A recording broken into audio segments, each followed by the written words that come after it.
Good evening and welcome to the public meeting of the Halton District School Board. It is Wednesday, February 17th, 2021. As per all of our board meetings, this meeting is being video voice recorded and will be posted on the hdsb.ca website. At this time, I will take trustee roll call. Please answer as I call your name in alphabetical order by last name. Trustee Amos. Good evening, everyone. Trustee Collard. Good evening. Trustee Daniele. Thank you. I'm here. Vice Chair Harrison. Hello, I'm here. Thanks. Trustee Garretts. Hello, everyone. Trustee Gray. Good evening. Trustee Oliver. Good evening, everyone. Trustee Reynolds. Hello. Trustee Rocha. Good evening. Trustee Shuttleworth. I am here. Trustee Taylor. Good evening, everyone. And Trustee Vidyalankara. Hi, everyone. Great. Director Miller, would you like to note the staff in attendance, please? Thank you, Chair Drevance. All senior staff are here tonight, including Manager of the Director's Office, Gail Gortmaker, and Dr. Jewel Moa, our Human Rights and Equity Advisor. And we will also be joined by General Manager of Planning, Fred Tebow. I don't know if he's on yet, but he will be joining us for some of the reports. Okay, thank you very much. This evening, Trustee Shuttleworth will be honoring the land. Go right ahead. Thank you. Halton, as we know it today, is rich in history and modern tradition of many First Nations and the Métis. From the Anishinaabe to the Attawandaron, the Haudenosaunee, and the Métis, these lands surrounding the Great Lakes are steeped in Indigenous history. As we gather here today on these treaty lands, we have the responsibility to honor and respect the four directions: land, water, plants, animals, ancestors that walked before us, and all the wonderful elements of creation that exist. We would like to acknowledge and thank the Mississaugas of the Credit First Nation for sharing their traditional territory with us.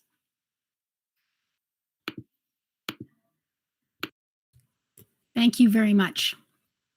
So at this time, I am going to be reading out a statement from the Halton District School Boards. It is a statement that is backed by all of the trustees and the senior staff.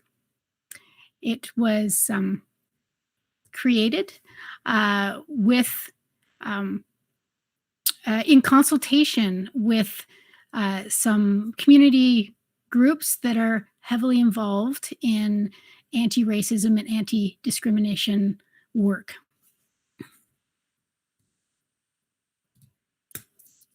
And this was prompted for a number of reasons. But over the past year, some of our facilities have seen racist and discriminatory acts, and we would like to continue to denounce them. So this statement, I will just read this statement.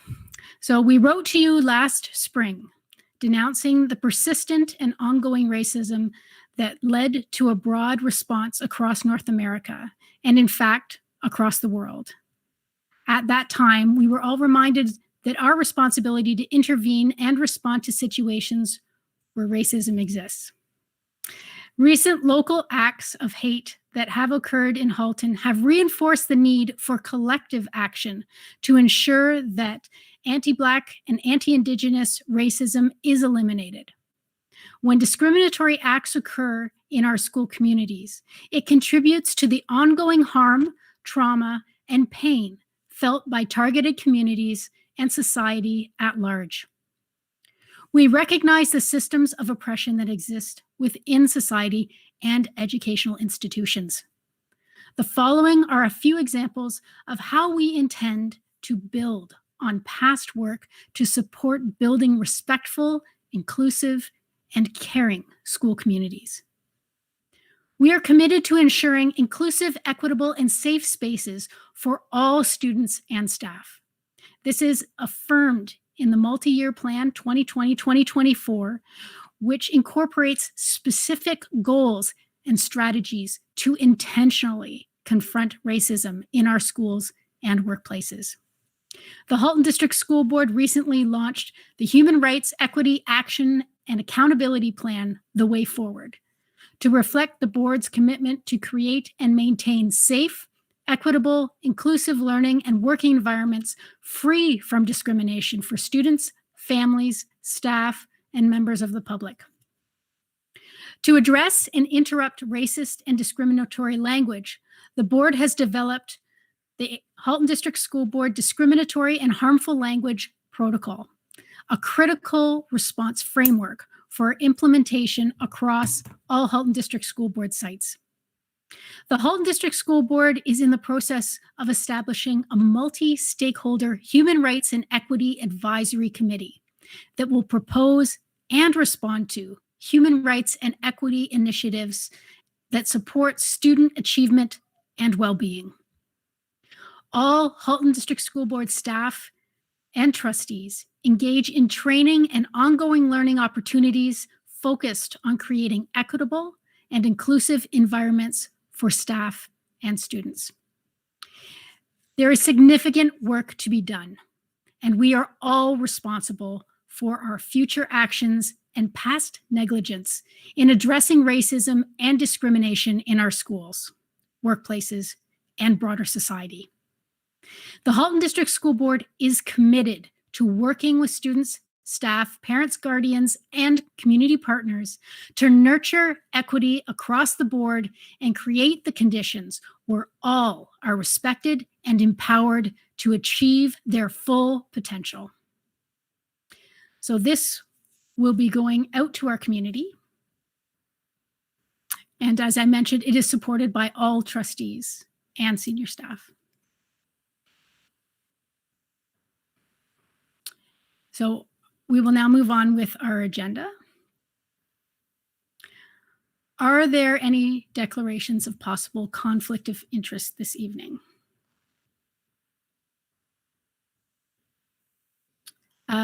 Trustee Amos, you have your hand up, and I'm wondering if it was... It's from our previous discussion in private. Okay, thank you very much. Okay, so seeing no conflicts of interest, we're going to move up to the agenda. So we need to amend the agenda to include two policies that were inadvertently missed, but did appear on our agenda 2 weeks ago. So they have had their previous reading. And those would be the Privacy and Information Management Policy, Report 20123, and the French Language Policy, Report 21024. And I'm proposing to put those in spots 424 and 425 respectively. So we can have a discussion on this in just a second. I was wondering, Trustee Amos, would you like to move a motion to approve the agenda as revised? Yes, I would. Thank you. Thank you. And Trustee Garretts, would you like to second this motion? Yes, I will. Thank you. Thank you. Is there any discussion on adjusting the agenda to include these two items? Looking to the speakers list. Okay, seeing none. So all those in favor of approving the agenda as revised.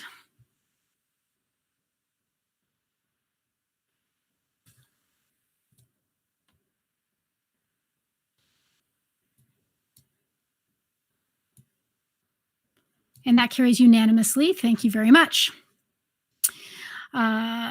We do not have any Inspire Board presentations this evening, but please do continue to nominate individuals or groups who support our students and their achievements. Nomination information is available on the hdsb.ca website. We do not have any presentations this evening, nor delegations. So we are up to the consent agenda. Trustee Gray, would you like to move a motion to deal with the consent agenda? Yes, I would. Excellent, thank you. Trustee Oliver, would you like to second? Yes, I do. Thank you. Excellent. I'm going to put the motion on the floor. Be it resolved that the Halton District School Board approve the consent agenda action items and receive the information items for February 17th, 2020. Are there any items that need to be pulled for discussion? Looking to the speakers list. Okay, seeing none. Okay, all those in favor?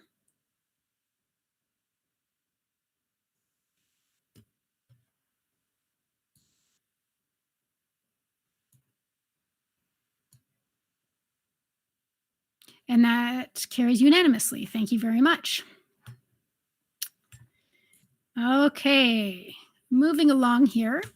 We are now up to 4.0 ratification action items.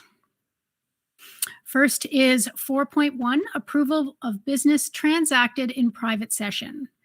Vice Chair Al Harrison, do we have any business from private session that requires approval? Yes, we do. We have 2 items tonight. And the first one is, be it resolved that the Halton District School Board approve the resolutions from the Halton District School Board meeting in private session, February 17th, 2021, respecting property matters, report 21031, and I so move. Thank you. Trustee Garretts, would you like to second this motion? Yes, I would like to. Thank you. Is there any discussion at all? Looking to the speakers list. Seeing none, all those in favor?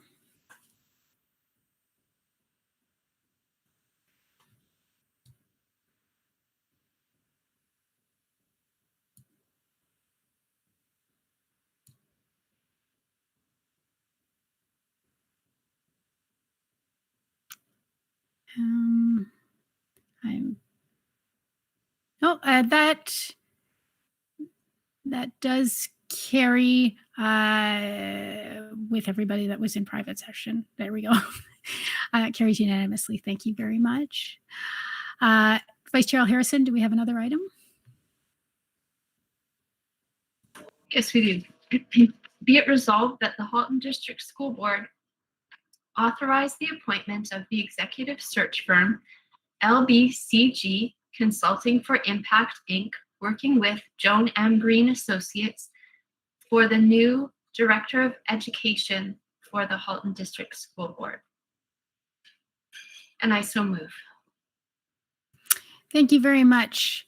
Trustee Amos, would you like to second this motion? Yes, I would. Thank you so very much. Thank you. Is there any discussion at all? Looking to the speakers list.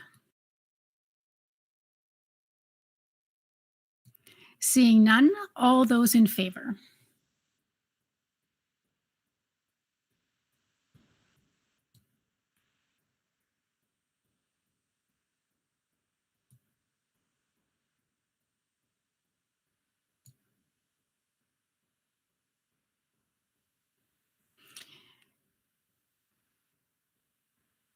And that, Trustee Taylor, would you like to add your name to? Okay, excellent. That carries unanimously. Thank you very much.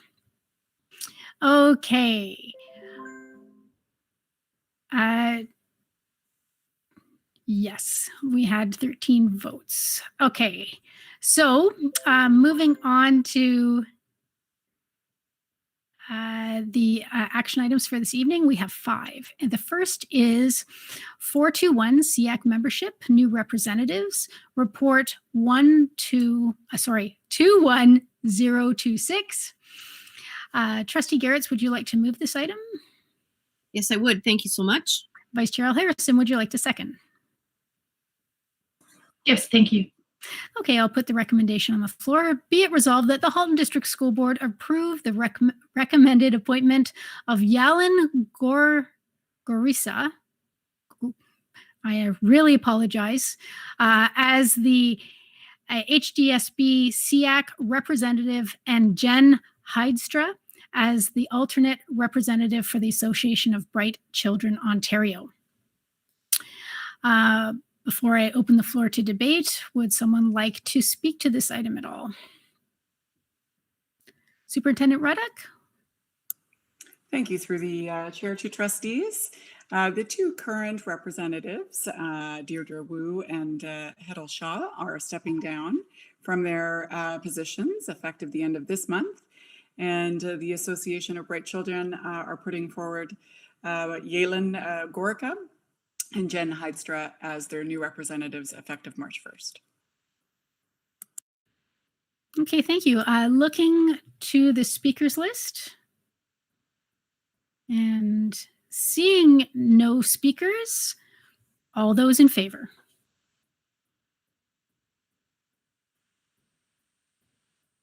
Oh, I'm sorry.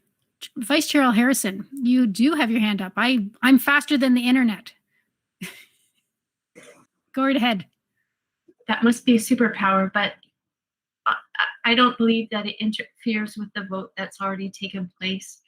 And that is just to say that for the departing representatives, just an expression of gratitude.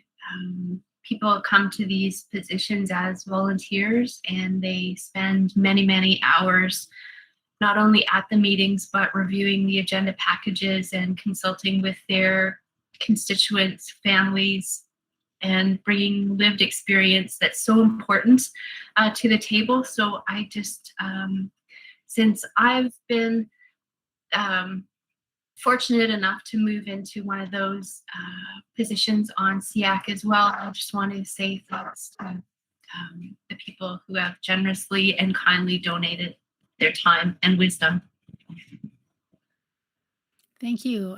Superintendent Ruddock, would you like to speak to that at all? Or? Thank you through the chair to Trustee Al Harrison. I would agree, although I haven't chaired a SEAC meeting just yet. My first meeting will be March 2nd, but I certainly would echo those comments and will relay those to the association. I'm going to make a bold assumption that your comment did not affect the vote turnout at all. So we will move forward.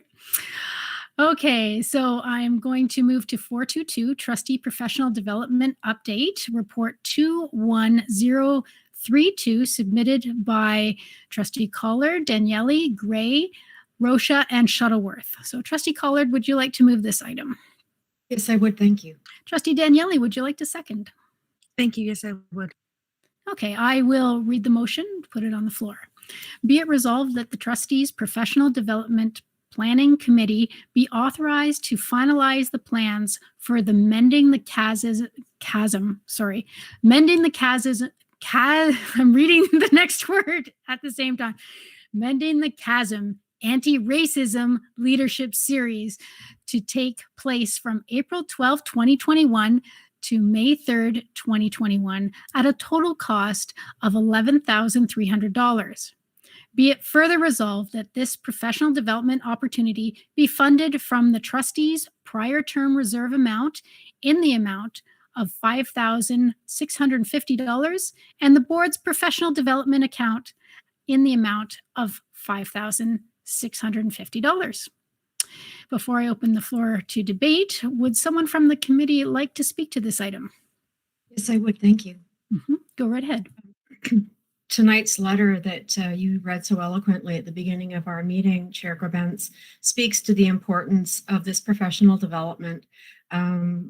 It's most unfortunate that we are still in 2021 in a position of having to deal with systemic racism in our country and across the world. And the only way for us to move forward to becoming anti-racist is to learn, listen, and move in the right direction with people who are racialized so that we can truly move past this and onto a better society. And I'm very pleased to be able to bring this opportunity forward. Thank you very much. And I am looking. Our chair, Grabentz, may I make a comment? If you get my name right. Yeah.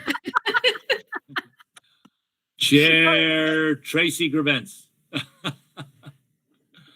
Just a quick comment. I echo what Superintendent Collard has said, and Superintendent Collard,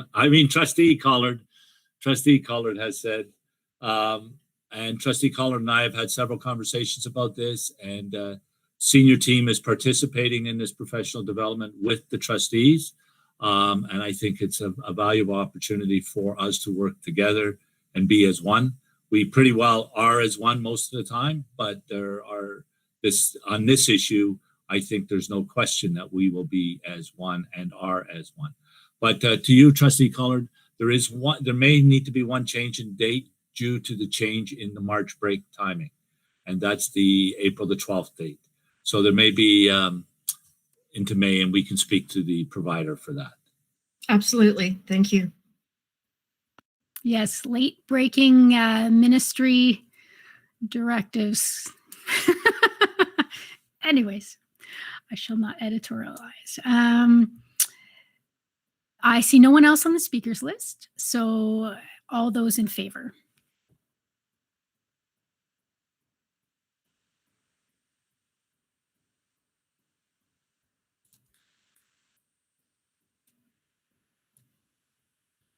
And that carries unanimously. And I just want to thank the committee for its continued work. I love seeing these opportunities come forward again and again. I really appreciate the learning that's been made available to us, and it will certainly help in our governance of this board. Okay, we are on to the next item, which is 423. Audit Committee Report 21034. This is submitted by Trustee Reynolds. Trustee Reynolds, would you like to move this item? Trustee, Yes, okay, I saw you nodding, but thank you. Trustee Collard, would you like to second? Yes, thank you. Okay, I'll read the recommendation. Be it resolved that the Halton District School Board authorize the appointment of the external audit firm Deloitte LLP to perform the annual financial statement audit of the 2020-2021 fiscal year at a cost not to exceed $68,850 plus HST. Trustee Reynolds, would you like to speak to this report at all? Thank you. Yes, I will. This motion before us is to ask for trustee approval to continue our relationship and provide Deloitte as our auditor for the 2020-2021 year. This was approved at our committee table. It's an annual request. It represents year 4 of a 5-year commitment to engage Deloitte. And just want to make a note that the audit committee is satisfied with the services provided and looks forward to working again with Deloitte. Okay, thank you very much. I'm looking to the speakers list in case there's any questions. Seeing none. All those in favor?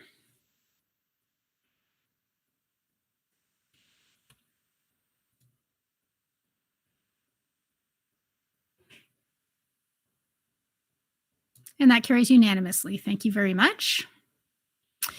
We are up to 4.2.4, Privacy and Information Management Policy, Report 20123. And this item has been added to our agenda this evening, though this report was actually at our meeting 2 weeks ago. So this is the second time it's come to the board table. So Superintendent, before I pass the mic over to Superintendent Truffin, Trustee Amos, would you like to move this item? Yes, I would. Thank you. Trustee Shuttleworth, would you like to second? Yes, I would. Thank you. Okay, I'll read the recommendation. Be it resolved that the Halton District School Board approve the amended Privacy and Information Management Policy as appended to Report 21023. Superintendent Truffin, would you like to speak to this? No, thank you very much, Chair Grimmins, and to the rest of the trustees. As I indicated 2 weeks ago, there are very minor modifications to this policy. Thank you very much. Okay, thank you. I'm looking to the speakers list. See if there are any comments, questions, debate.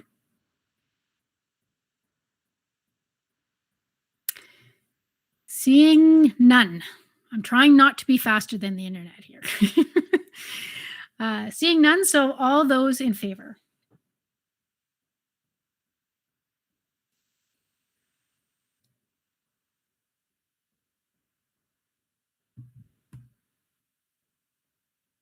I'm And really sorry. I think I voted twice. that's okay. I see your name twice, and I've discounted the one. That's Jumped the fine. gun. Sorry. No Yeah. problem. And that does carry unanimously. Thank you very much. Okay, we are up to 245 French language policy report 21024, submitted by Superintendent Salmini and Associate Director Bogue.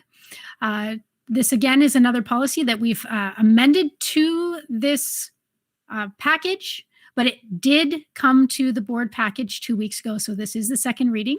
So Trustee Oliver, would you like to move this item? Yes, I will move it. Thank you. Thank you. Trustee Gray, would you like to second? Yes, I would. Thank you. Wonderful. Thank you very much. I'll read the recommendation.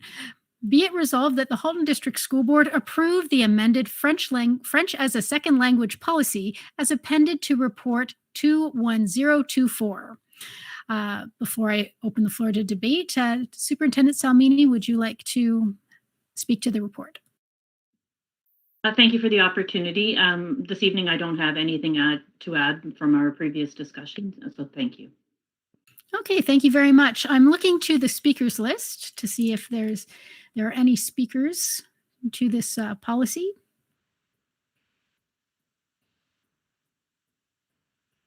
Seeing none, so all those in favor.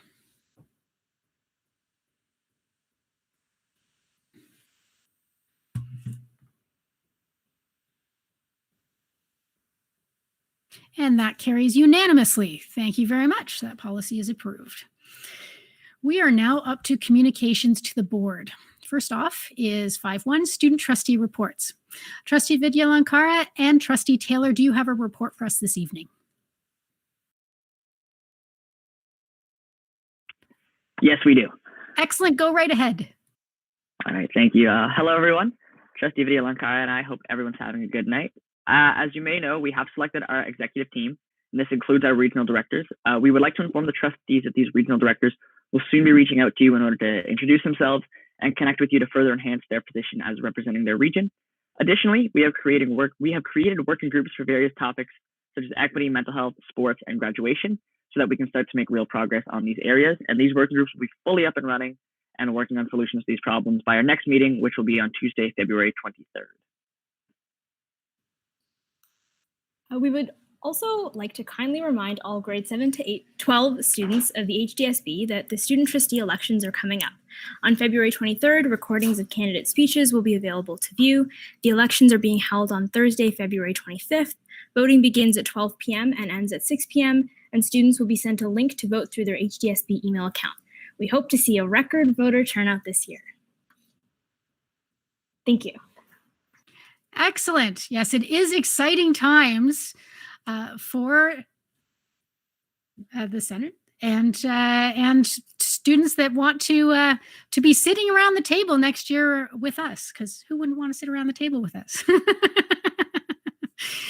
Are there any questions at all for our student trustees?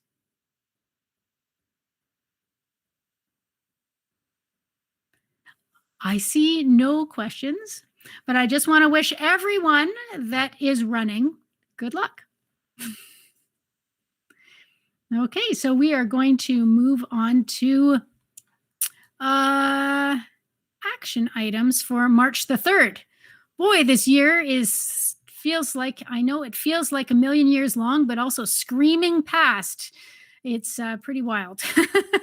Okay, we are up. We have one item this evening, which is 521 Oakville TBD Area Boundary Review, Report 21027, submitted by Superintendent Ruddick. Superintendent Ruddick, go right ahead. Thank you very much. Through the chair to trustees, and I have General Manager Thibault with me, and he's screen sharing. So we are pleased to share with you this evening the recommendation of the director for the Oakville TBD area. And we'll just walk through quickly the agenda this evening. We will highlight the director's recommendation, give you a little background on how we arrived at the TBD area, as well as the process that we used to validate the director's recommendation.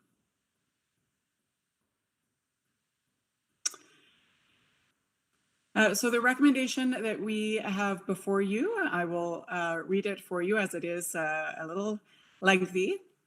Whereas the Oakville to be determined area is defined as the underdeveloped residential area at the northeast corner of Trafalgar Road and Dundas Street East to the southwest corner of Highway 407 and 403 interchange, as presented in Appendix A of this report. And whereas the elementary students that currently reside within the rural areas within the Oakville TBD area maintain their current accommodations, be it resolved that the Halton District School Board direct elementary students to the following schools effective immediately. Falgarwood Public School for kindergarten to grade 8 for English programming, and Munns Public School for grade 2 through 8 French immersion programming. So a little background, as you well know, on October 21st, 2020, there was a motion that was approved by this Board of Trustees that directed staff to conduct a boundary review for this TBD area.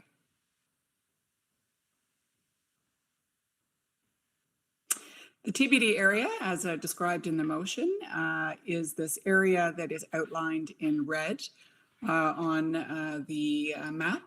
And the map on the right with the shading in blue details the different developments within this TBD area, with the darkest shading of blue being the first development to come online. And we are anticipating that students will be moving into this area as early as April 2021.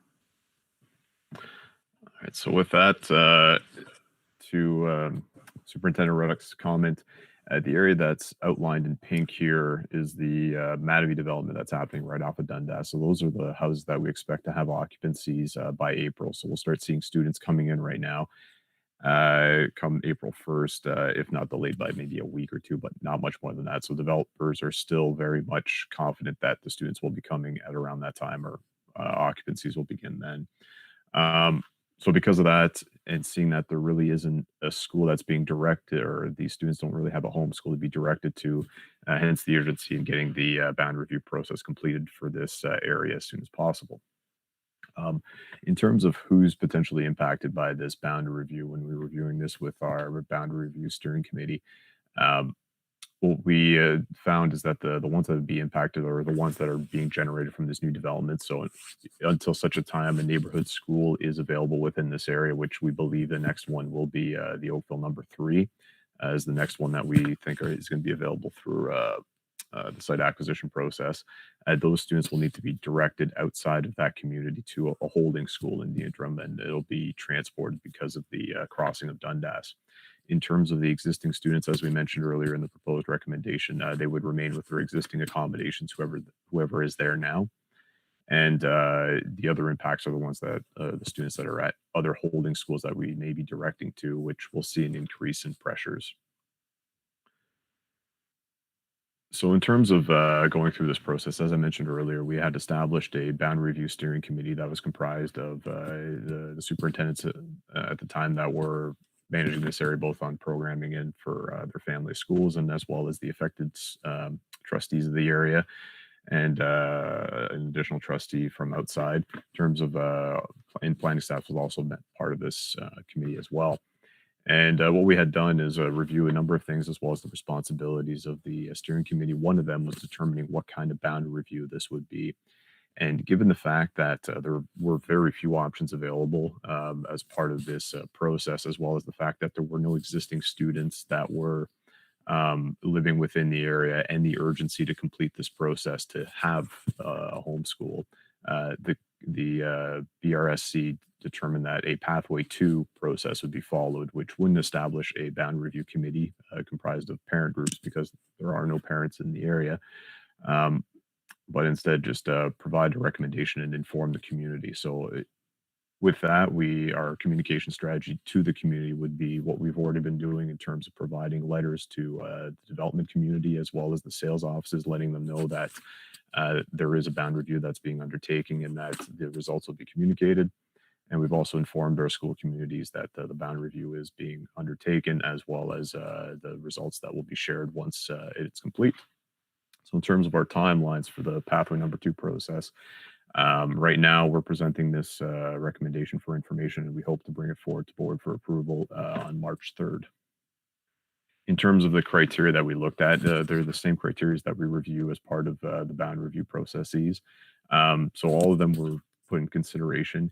And in addition to that, one that ties a little bit to the creating a stable long-term boundaries, we also wanted to have consideration that these students that will be in holding won't be moved a number of times thereafter. So once we move, or they're attending their holding school, the next move ideally would be to their neighborhood school, as opposed to having a number of moves afterwards or redirects throughout the next few years until we're waiting for that new school to open, which is Oakville number 3, and for that bound review process to take its course.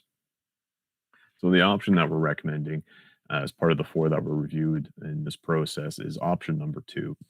And effectively what option 2 does is, as per the recommendation, is we'll be sending the students in the TBD area to Falgarwood for the English program, and we'll be sending the students attending the French immersion program to Munns public school for the French immersion program.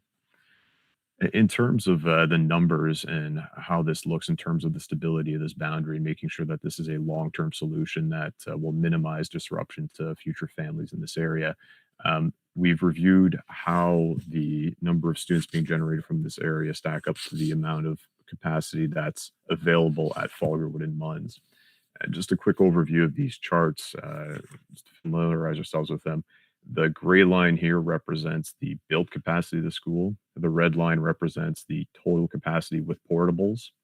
And the blue represents the total enrollment. And the orange in the back represents how many portables. And when we pass the red line, that's when we get into an issue. So what we're looking for here is that we have a solution that aligns what our tentative opening date for Oakville number 3 is going to be. So in this case, our tentative opening date based on our best knowledge at this time is September 2024. And in this option, it was the one option where it best aligned when that opening date was. So when we reach max capacity, it aligns with what the date of the school opening will be. So in both cases, Falgarwood and Munns will be well within that timeline. There's a little bit of concern around Falgarwood where the timing when it hits max capacity is also the date that we hope to open. So we'll have to look at maybe increasing portable capacity at that time if we're delayed for Oakville 3, but we're confident that we could find a solution to this, assuming that the numbers remain stable. So in terms of our recommendation, or the director's recommendation, some of the considerations that we had is, again, first and foremost, we want stability in this community. We want to make sure that we're balancing enrollment as best we can and not directing all growth to one particular school and trying to balance it out through other schools within the area. We're trying to keep families together in terms of unifying or making sure that we're not divvying up the development area into too many schools and trying to keep them with one another. We tried to align the secondary part, the family of schools, but unfortunately in this case and in the other options we looked at, we couldn't align those given the limitations of the schools that would be to align the secondary school boundaries with the elementary ones. So there will be a split cohort between grade 8 and grade 9. But again, this is temporary until such a time Oakville 3 opens, that bound review takes place, and we can review that at that time to better align the family school boundaries. So again, this is the recommendation that will be brought forward on March 3rd for your consideration, and Superintendent Ruddock and I would be happy to take any of your questions. Okay, thank you very much. I am looking to the speakers list. There's a lovely, thorough presentation.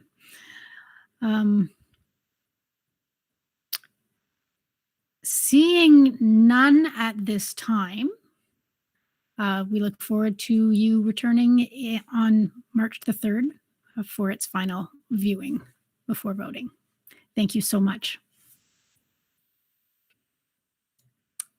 Okay, next we have 3 items for information this evening. The first is 531 suspension expulsion report, report 21028, submitted by Superintendent Podger-Barrick. Go right ahead. Thank you. Through the chair to trustees, the biannual report in your package details suspension expulsion totals for the first half of the school year.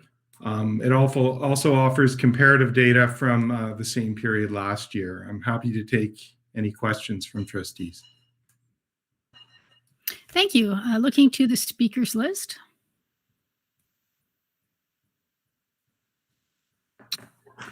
Oh, Director Miller, I can tell you want to say something. Go right ahead. Thank you, Chair DeBenz. All I was going to say is that I believe that this will move to the consent agenda next year, this report. Okay. There are no questions, and thank you for the notice. And we will move on to the next item in our information items. And that is 532 Milton number 11 public school opening, report 21029, submitted by Superintendent Newton. The mic is yours. Thank you. And through the chair, tonight you have a report in front of you that we are moving to have Milton Elementary School number 11 open September 2022 rather than January 2022. The reasons are outlined in the report. Primarily, they deal with a boundary review that is currently underway, which will be settled in June. It also deals with the complexities of the construction in terms of staff, contractor availability, the pressures of getting critical resources, and in light of COVID. There is also concerns regarding students that we would rather not see them be placed in multiple schools as holding sites during the middle of a school year, but instead to launch strong in September with the school ready to accept, and at the same time meeting HR's obligations in terms of a critical path for the elementary. I would like it noted through the team that's been working with us that we did receive in March 2018, we did receive the funding announcement that we could proceed with Milton number 11. And we worked diligently to work forward to get approval to proceed to tender, which wasn't granted until September 2020. So 18 months later, we were strapped for time waiting for the announcement that we could proceed and seek tender. So at this time, I will take any questions. May I add a comment to Superintendent's last comment, Chair DeBenz? Yes. This has been challenging for us as a board, a growing board in which we are building new schools. The approval process is slow, cumbersome, and I think it's important for the public to understand this, that we cannot commence building until we have the appropriate approvals, whether it's going out to tender or whether it's the tender being accepted. There's various steps in this approval process. Trustees Jarretts and Daniele and Amos and Rocha, being in those areas of high growth, are very familiar with these kinds of things and have helped greatly in helping facilitate the processes involved with this. But it is something that is a challenge for us as a board, and this illustrates it. It was approved in spring of 2018 for funding and a new school, and it was not until close to 2 years later that we got approval to proceed to tender. So, and then you add on all sorts of permitting processes for municipalities. We work very well with the town of Milton. We're happy, I think they're happy with us and we're happy with them. We work very well together, but there are provincial approval processes, and there was a provincial election in the middle of this process, which slowed it down again because, and I can understand why provincial governments taking over want to get a lay of the land, and that's what they did. but it did delay everything. So I just wanted to make those further comments. Thank you. Okay, thank you. We do have a couple of speakers on the speakers list. Trustee Gray, you're up. Thank you very much. Through the chair and likely to Director Miller and Superintendent Newton. Recently, the government asked for feedback or some information from school boards with regards to the budget process. And specifically, one of the questions was about cutting red tape. I wonder if our provincial government has asked in recent times about other areas that could lead to efficiencies. And if they haven't asked, I wondered if we would be able to make that suggestion in some manner or another to the government. Through you, Chair Bents, I will start that and I turn it over to Superintendent Newton and probably Superintendent Nagoya as well. Directly to your question, Trustee Gray, the Minister of Education himself, Stephen Lecce, had a meeting about a year and a half or 2 years ago. I was in attendance. The local MPP, Effie for North Oakville, was in attendance. Chair Drabentz, I believe, was in attendance, and Trustee Amos was in attendance. And we made it clear our views around what could help.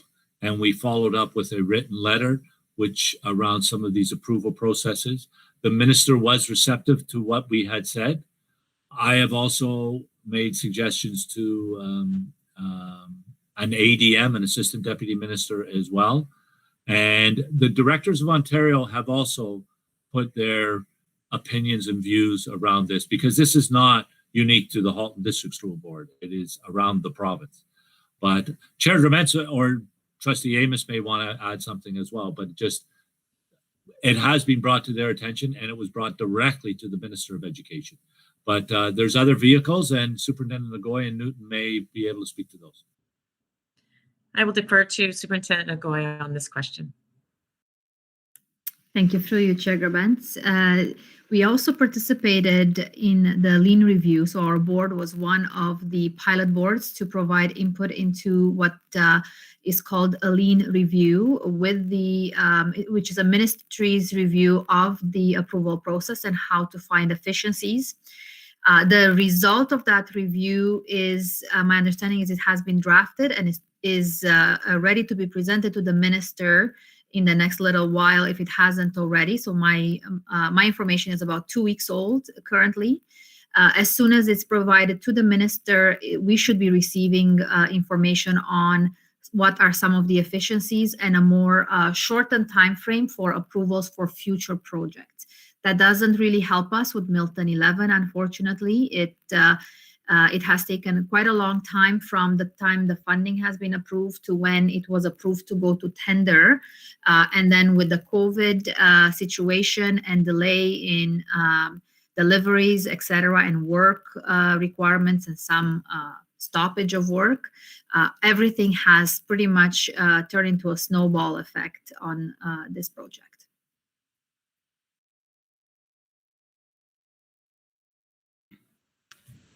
The only thing that I find it very interesting that this government has a ministry of red tape reduction, and it would be great if they actually used it for their public sector areas as well, because it seems to be focused on business. Do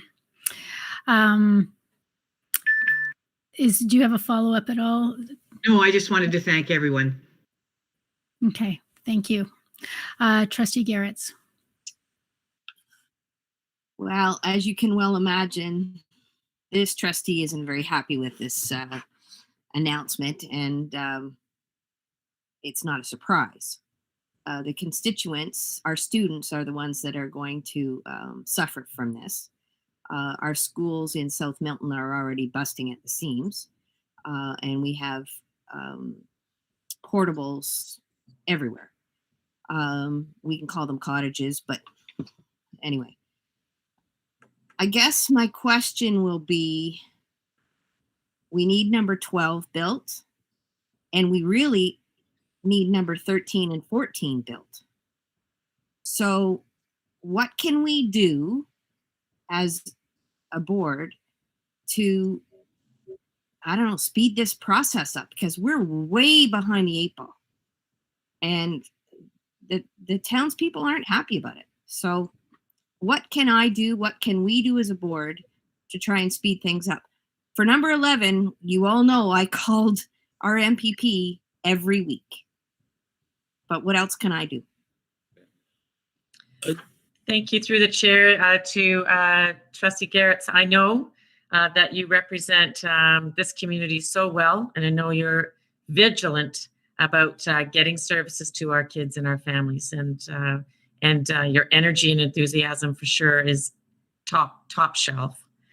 In terms of speeding this up, I will say Milton number 12, the plan is that it will be opened on time, September 2022, at the same time as Milton number 11. And I can assure you, with our new superintendent in facilities, Ian Godot, as well as Mike Walafont and Sonia Clayton, are working diligently behind the scenes to make this happen. And also through the planning with Frederick Thibault, with Fred Thibault, really working on the planning numbers that we can make this happen. As you know, we have a number of students that have been moved from Viola Desmond. We closed that school to capacity last March already, March 2020. And we moved parts of that neighborhood to 5 different schools in Milton to create a sense of home and community for those children. And so we do believe that our schools in Milton are open in terms of being welcoming and a strong sense of community. Milton is a thriving and an embracing community, and the population just keeps coming, and we need to move on that. So Heather, I trust that you will continue that enthusiasm and use your voice where you can. And please know that behind the scenes that we're getting out there. I also know Trustee Garrett's and Trustee Danelli both have hard hats and boots and a shovel in their trunks. So if it comes to that, I think we can all jump in and work on that as well. I will turn it over for Director Miller to also add his comments. Thank you, Superintendent Newton. So Trustee Garrett, it's an excellent question.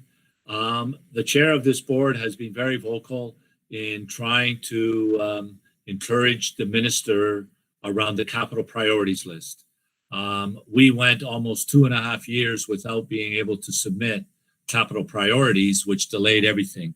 And just as a reminder, I know trustees are aware, but if the public's on the call, when I first became director, capital priorities were submitted yearly in June and to the province, and we are funded for operational costs, but we're not funded for capital priorities.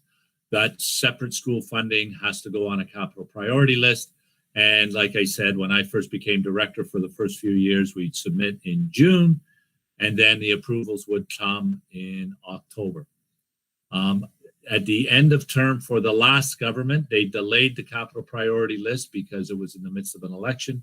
A new government came in and did not initiate a capital priority list for more than a year, for a total of about 2 years, 2.5 years without a capital priority list.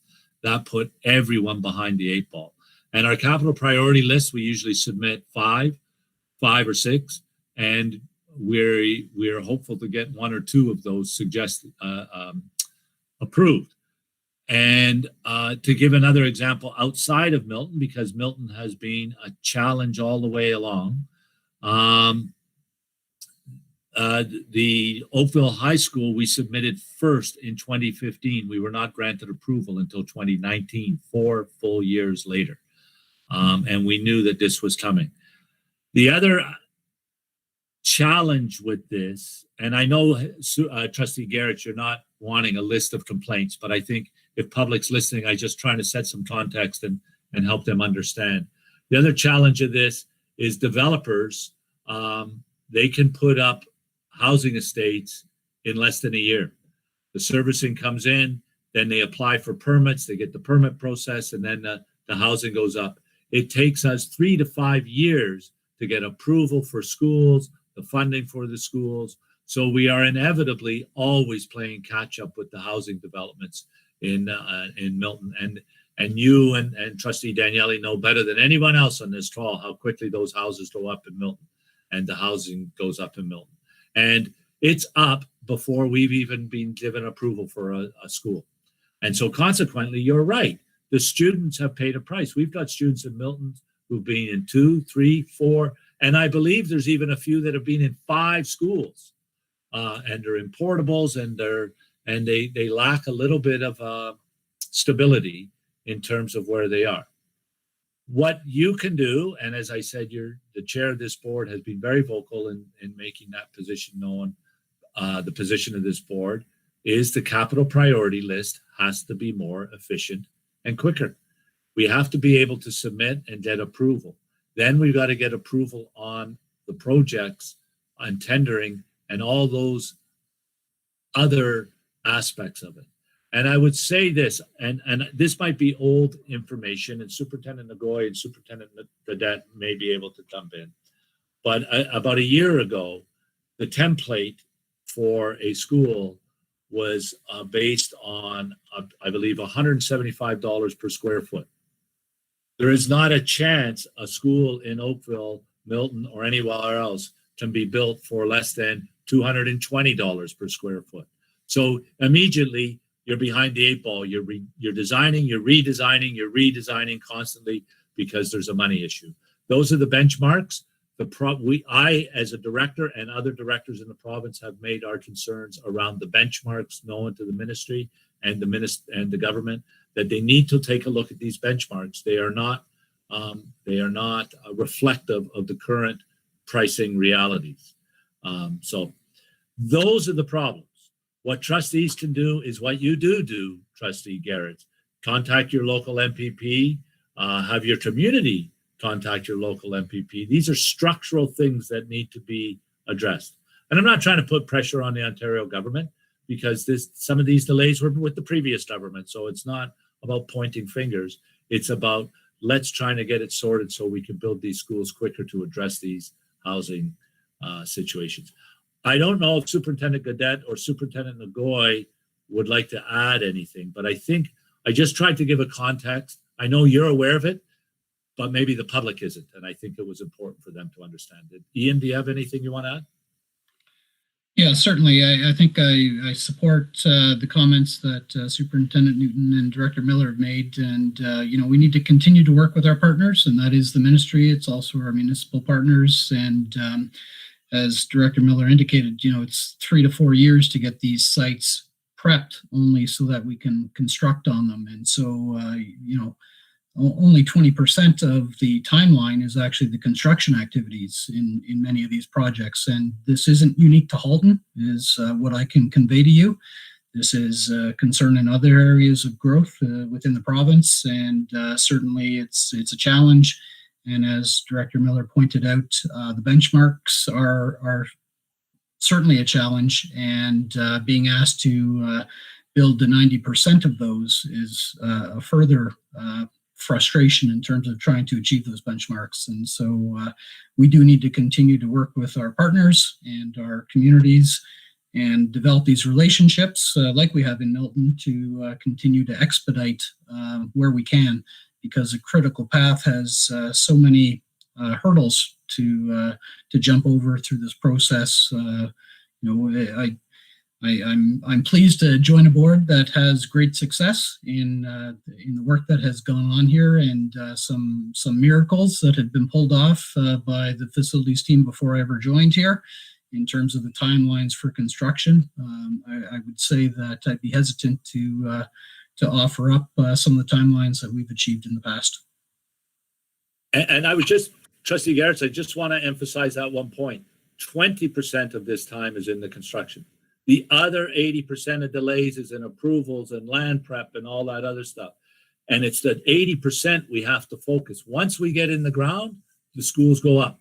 It's getting in the ground and getting the building. So it's that, and I would say to the trustees, if we could, and perhaps if you want more information from Superintendent Gadet to help you in your, shall we call them, lobbying efforts, we will get it to you. But I think that's really instructive. 20% of the time in building a school is the actual building. The rest is in getting the approvals and the preps and all those other things done. So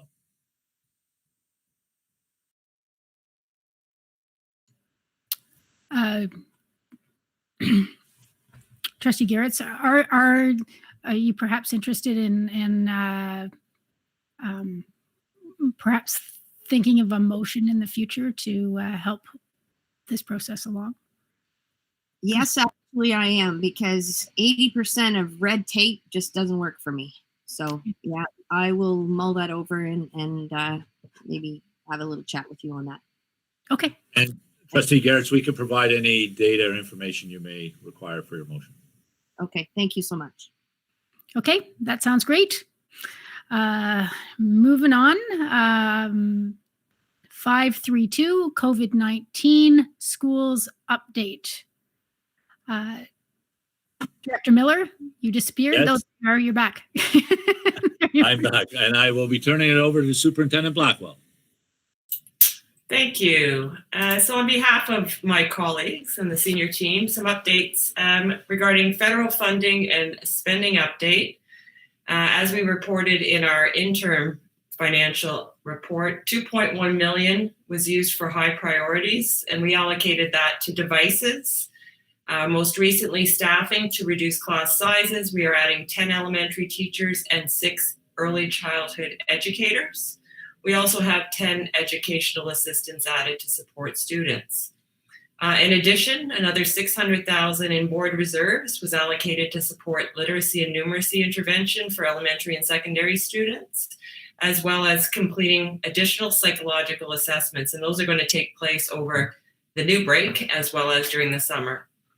And we also have $2.5 million in federal funding that was used to purchase devices and tablets fairly recently.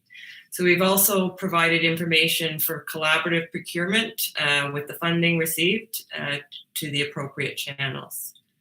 By now, you've heard that March break is being deferred till April. From an HR perspective, a human resources perspective, the impact is very minimal. We have what's called a critical path for both our elementary and secondary staff. And it has to do with when jobs are posted and when staff are able to apply for those jobs. So those timelines are shifting, and HR is working in consultation with our federation partners to communicate that to our employees. As well, we have annually, we have return from leave dates that are around times such as March break, natural breaks. So those will be adjusted accordingly. And we also have adjustment to some payroll schedule for certain employee groups where they may not be working in April now, but they will be working in March. With respect to secondary schools, March break and the deferred March break remain within Quad 3. So again, more shifting for students. They'll receive a new updated calendar.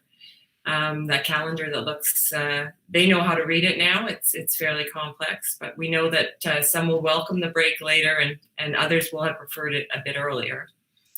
We know that the new April break also means that term 1 and 2 dates move, and that really just impacts the grade 10 civics and careers courses, which are on a term base. And the full disclosure dates for marks for post-secondary will also move. The impact is really behind the scenes in our Trillium, our system that is our student information system. So we have a team that really is working manually to move every school's calendar. And again, that won't, our staff and our students that are in schools won't even notice that that's really happening. We have a final 30% final 30% assessments will be considered for staff. They'll have to consider when they want to move those. Some of them will move them earlier and potentially before the April break. As well with secondary, the report cards were emailed home for Quad 2 on Friday, February 13th.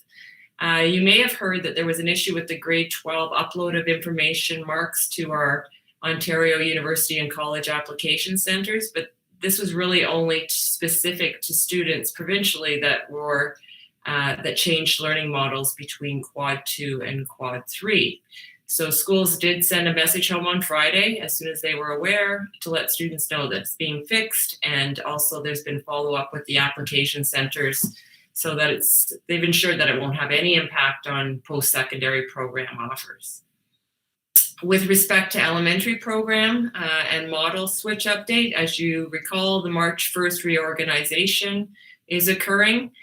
We've been able to maintain a fair bit of stability in our system. We have the staffing, the reorganization is now complete in our elementary schools. We were, prior to March break, our kindergarten class averages were 21 students. And after the reorg, they are now lower at 20.9. Our primary class averages are also reduced, as well as our junior and intermediate are also slightly reduced, and probably by about 0.2 of a point. In in-person elementary classes, we can now let you know that all our classes are 27 students or under, and I did mention the additional funding for staffing that was used at the beginning of this segment. There are no kindergarten classes over 27. We have no primary classes over 24. At this time, we have 27 junior intermediate classes that have 27 students. And the rest of them, which are 713 classes, are 26 or under. So probably a lot of detail there, but good news for most students, there's very little reorganization. And now the latest and greatest from the health front, the asymptomatic testing for students and staff. So we were informed, as you probably are also aware, yesterday, that asymptomatic testing will now be available for students and staff.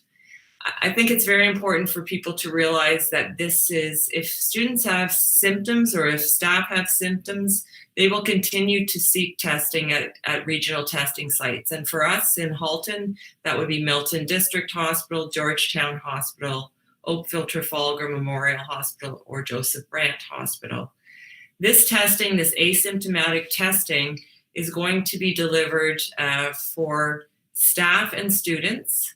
One of the methods of delivery will be in pharmacies. So our staff will now have access to pharmacies, and we'll provide that information to our staff in terms of which pharmacies are offering asymptomatic testing.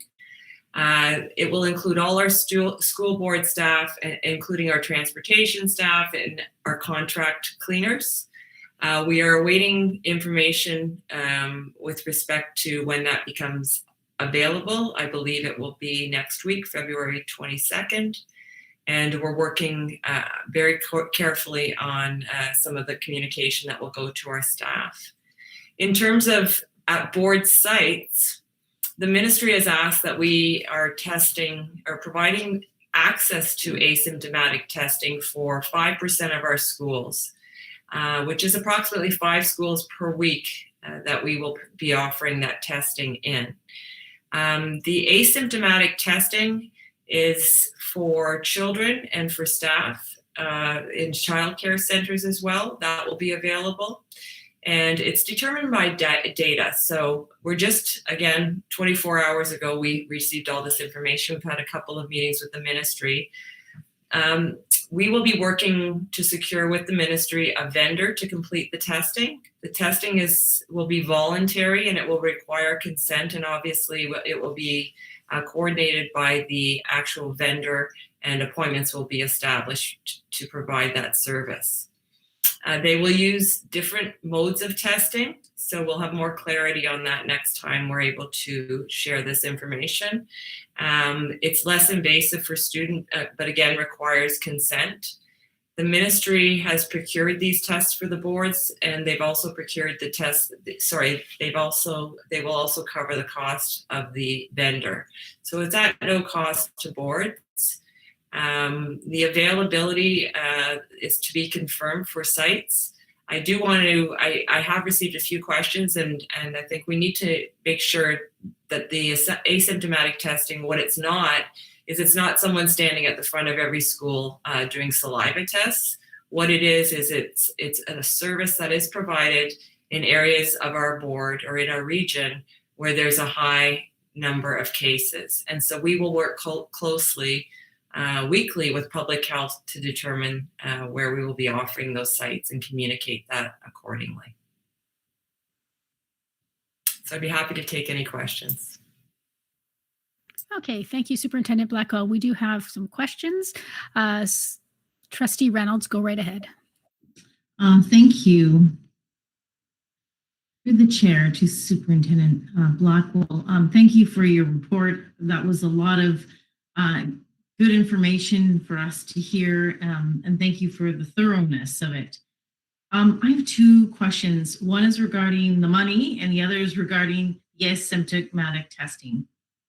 So there's been a significant amount of media attention currently regarding the concern of the COVID slide in learning, the decrease in student achievement or the decrease in quality of learning. And I note that in the interim financial report that was in our consent agenda speaks to the addition of the $600,000 taken from our board reserves, allocated to provide increased level of intervention in literacy and numeracy at elementary and secondary panels, and to support student assessments, which is a good thing. I think parents will be thrilled to know that we are putting funds, assigning funds to this aid. But my question is, well, what data has informed our staff that this amount of money is enough to address this issue? So I think I will pass this over to my colleague, Superintendent Salmini, to address that question. Trustee Reynolds. Yes, through the chair to Trustee Reynolds, your question is a good one. We are planning currently intervention programs in elementary to begin with. For the April break, we were planning for March break, but are moving that to the April break, to also to summer intervention programs, and what we can do between now and the end of the year during the school day, and using that funding to support learning in that way. At best right now, the data that we have to inform the amount of money or the kinds of things that we can do are progress report data that is being analyzed by our research department, as well as our term 1 report cards are going home on March 1st, and they will do a similar analysis year over year at the same time of year to see how kids are doing in reading, writing, and math, to see how much of a change there has been over time. We also rely on classroom-based data, so having our teachers use those classroom assessments to identify students of need within their classes so that they know best which kids would need certain kinds of intervention and maybe heightened intervention beyond the classroom. So those are our current data sources. And I'm not sure if Superintendent Hunt-Gibbons wants to speak to secondary. Thank you. Through the chair to Trustee Reynolds, I would just add that in secondary, our report cards went home on Friday, and promotion school reviews are underway. And then, of course, once all that data is in, then the program department reviews all of it. So at the next board meeting, I should have more information for you.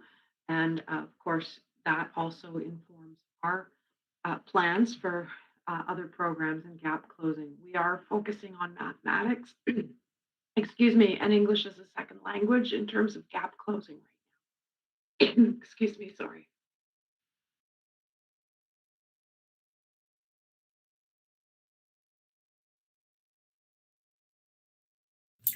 Trustee Reynolds, you said you had an asymptomatic testing question?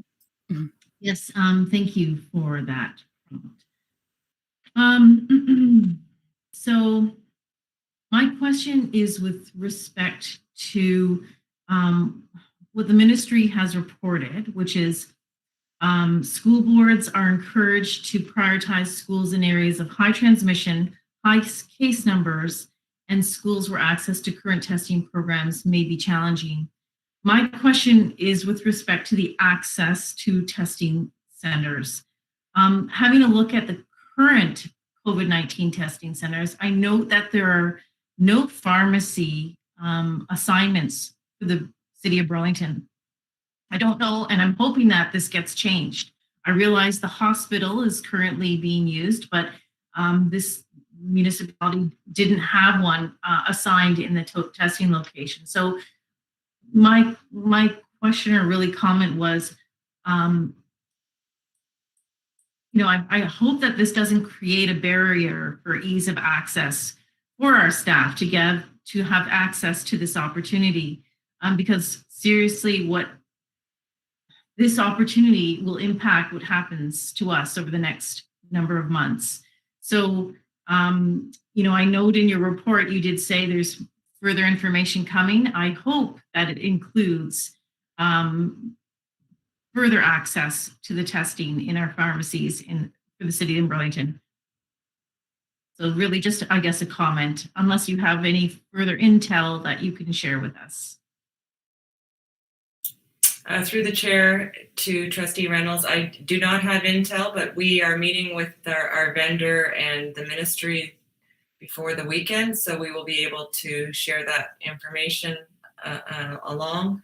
We're also looking at, when we're selecting the sites, we have 5 sites that we will be running. Our target, or the ministry target, is 2% of our students weekly, and then it would rotate. So again, with this board, we have many different regions. We have some regions that have heavier numbers right now, but we would want to, or our proposal will be to look at each region so that there's availability in each region.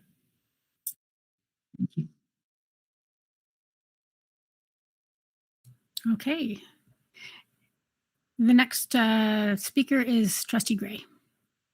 Thank you very much, through the chair. And this question may be directed to Director Miller.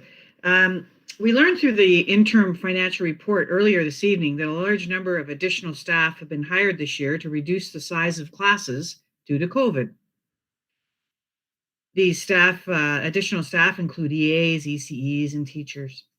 Given that staffing will begin to take place in the months ahead for next year, what is the status of these new hires going forward? And will the lower class size follow us into the 2021-2022 school year? Through you, Chair Drabens, I am going to start that question, and then Superintendent Taha and Superintendent Nagoy may also, I see Superintendent Taha is ready to go. The simplest answer to that is, for some of it, we don't know because we have not received our GSNs yet. But I would anticipate that our GSNs will be reflective of what our projections will be, and our projections, and then there's a formula for that. So it's likely that these smaller class sizes, this is assuming things have returned they may not have returned to completely normal in society and the way school is operating and so on, but return to normal in that the way we staff schools and the way that classes are built.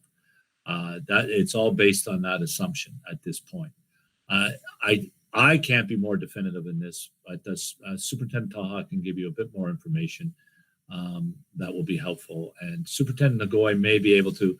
The bottom line is here. We haven't received our GSN, so nothing is definite yet, but we suspect that the staffing process will form along the same lines that it always has, and we will be funded accordingly. So those extra staff would be a challenge. Sorry first, and then Rox. Yeah, through you, Trustee Gray, to the Board of Trustees. Yeah, as Director Miller pointed out, the simple answer is the GSN will determine what staffing looks like for next year. We don't know what the virtual school learning model will look like. We certainly know what brick and mortar schools will look like, but we don't know what the enrollment will look like in both of these models. Some of the staffing that we added recently, for example, the 10 EAs that we've added this last round, those were funded through monies that were received through the federal government. And those positions, just to illustrate, were advertised as temporary positions. That is, when the monies dry out, those positions will be eliminated. So some of these positions that we've added, again, through these envelopes, are time limited. And yes, some of the class, the data that Superintendent Blackwell shared with you, these class size averages, and we're happy to say this, are well below the regulation. So we're going above and beyond what the regulation says that the class size ought to be in the circumstances that's COVID. What the COVID storm looks like in the fall, who knows? But I would imagine, the class sizes will probably increase insofar that we are behind this dark cloud called COVID. But again, it's unknown. Some positions will be gone if the funding is gone, and there's other priority funding that we've used to fund these positions. So it remains to be seen. I'll pass it over to Superintendent Nagoy for further information. Thank you for your chair, Grabans, to Trustee Gray. The only thing I would add is that we're working on two models. One is a regular in-class delivery for education next year, which is as much as it can be expected currently without additional information from public health. And the GSN would be based on that unless there's more information over the next few months. To be prepared for that additional information and what that may look next year, we are working on two staffing models, one being this, and the second one looking at the trends for online or virtual learning this year by school, and what would that mean. And I can tell you that would mean additional staff, additional teaching staff, additional support staff, additional administrative staff for virtual schools. If that is the case, those positions have to be funded, and we've conveyed that message to the ministry through our consultation and through our calls. The directors, the trustee associations, and the superintendents of business all have conveyed the message. If it is a dual model for learning, it has to be funded accordingly. And just to give you a bit of a perspective, this year in total, so far, we've received, without the last federal funding, which is still, some of it was provided by board. The others are still provincial numbers, and they haven't quite been broken down yet. So without that last funding that was announced early February, we received 26.5 million in addition to the grants for student needs this year for support. We're also dedicating up to 13 million of our reserves. So it's almost $40 million in addition to what the grants for student needs fund as a basis for staffing. And Superintendent Taha mentioned it really all depends on what that funding availability is. So if there are dual track, or I shouldn't say dual track, if there are two models for learning next year, that additional funding would have to be announced with it in order for school boards to be able to carry out that model for the entire school year. Thank you very much. Follow up, please. Go right ahead. I just wondered if there is a strong feeling that our provincial government would recognize that information is needed sooner rather than later in terms of the way school boards set up their staffing for the following year. To have money be leveled to or distributed amongst school boards at a later time, and maybe decisions made throughout the summer that the additional funds would be available, wouldn't be very helpful. I just wonder if the provincial government, the Ministry of Education, is sensitive to the timing needs of school boards. Through you, Chair Events, to Trustee Gray, yes, they are very aware of the timing needs. The Ministry of Education absolutely is, and they understand and they work hard to get us the information. But sometimes there are governmental imperatives which slows that process down. The GSNs were late in coming last year and late in the year before coming, and it did not align with our staffing model. They are aware that that causes an issue.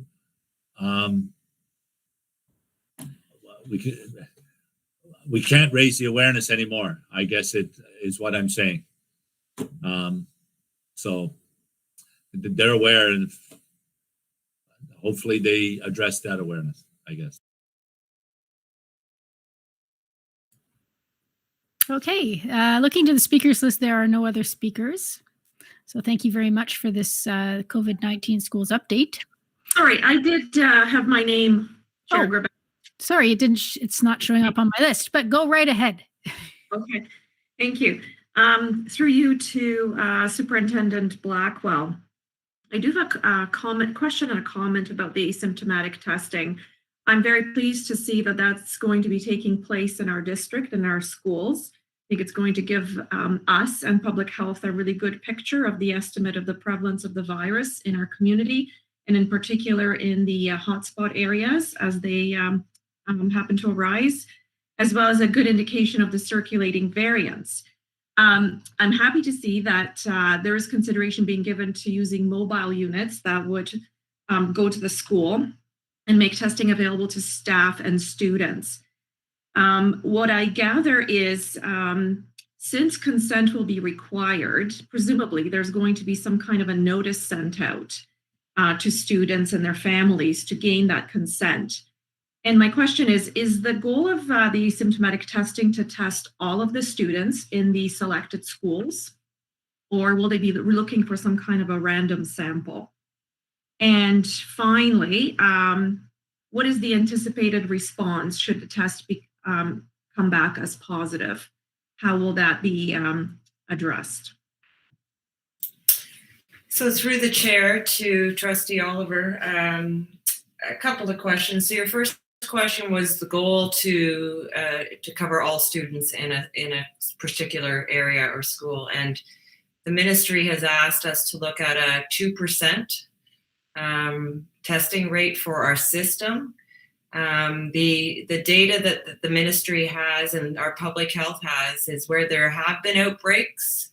The realistic turnout has been 20 to 30%, where they've offered this in other regions. So there's a lot of ideas from other regions that have started this, and there'll be some continual sharing in terms of what are the best approaches to encourage more to partake in the testing. We did talk today a little bit about sharing what the testing is with families, just to be aware of the different types of testing that are available that are not as invasive, for example, that may encourage families to have younger students to come and use the testing site. So, you know, there is some promotional pieces and some education pieces that I think we can use to increase the turnout. Ideally, asymptomatic testing across a particular area where there is a hot zone would be helpful, as many as possible.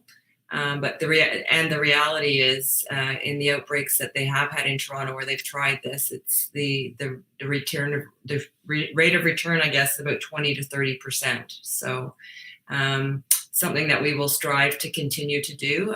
One of the pieces in the model or in the sites that we select, they've asked that we revisit a site 2 to 3 weeks afterward, so that as community gets to hear about it and maybe there's some spread in terms of, and I don't mean spread in an epidemiological way, I mean spread in terms of a good news way, that this is a good strategy in terms of fighting the virus, that people will say, I missed it, and now I know that it's going to come back. So that's one area.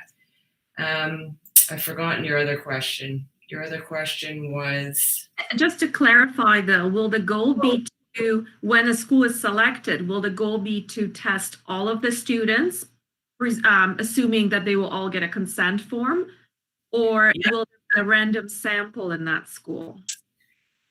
So the goal is always as many as possible, but the reality is that the consent form is actually going to be housed by the vendor with appointments. So I'm assuming that the goal is to provide the service for those that wanted it, those as many as they can take within high areas. The other question that you did ask, it's coming to me now, is what happens if there is a positive result? And so a positive result in a rapid test is very different than at an assessment center. So earlier I spoke about the symptomatic and the asymptomatic symptomatic people with symptoms do not access this testing. They would go to an assessment center, and anyone with a positive test in this rapid testing would then be directed, and that information would be shared with public health, and public health would direct them to an assessment center for a PCR test. So, and that information is within the consent form as well. And I guess within our areas, they have been working in the Toronto area. So I would assume that many of the pieces of consent would be available in multiple languages as well to increase the opportunity for families. Okay. Now there are no more speakers on the speakers list. Moving on to 5.4, notices of motion. Are there any notices of motion? Looking to the speakers list. Seeing none. Moving to the director's report. Director Miller, you're up. Chair Gervais, you'll be happy to know I have nothing to report this evening. Holy moly. Okay. Communications from the chair. Just directing everybody to the fact that we have 3 letters from different school boards across the province. And then moving on to committee reports, we do have an audit committee report from Trustee Reynolds. Would you like to speak to it? You're muted. My apologies. Just want to make 2 comments. There are 2 items. One is in the recommendations to the Board of Trustees. We did the recommendation to appoint Deloitte today, but the recommendation to adopt the draft risk management governance policy, well, that didn't come this board meeting. It's coming. So I just wanted to bring your attention to that. The other thing that I think is really important to remind trustees to share out with their community groups is the opportunity to get input on our budget. And we have a date of March 5th. So those are the only 2 things that I wanted to bring to people's attention. Thanks. You can read the report at your leisure. Okay, thank you very much. And the second report is from the Accessibility Coordinating Committee from Trustee Daniele and Trustee Shuttleworth. Trustee Daniele, would you like to speak to this? No, thank you. I think the report speaks for itself. Okay, great. Thank you very much. And there are no speakers on the speakers list. So we're going to move on to trustee questions and comments. So if there are any trustee questions and comments, please put yourself on the speakers list.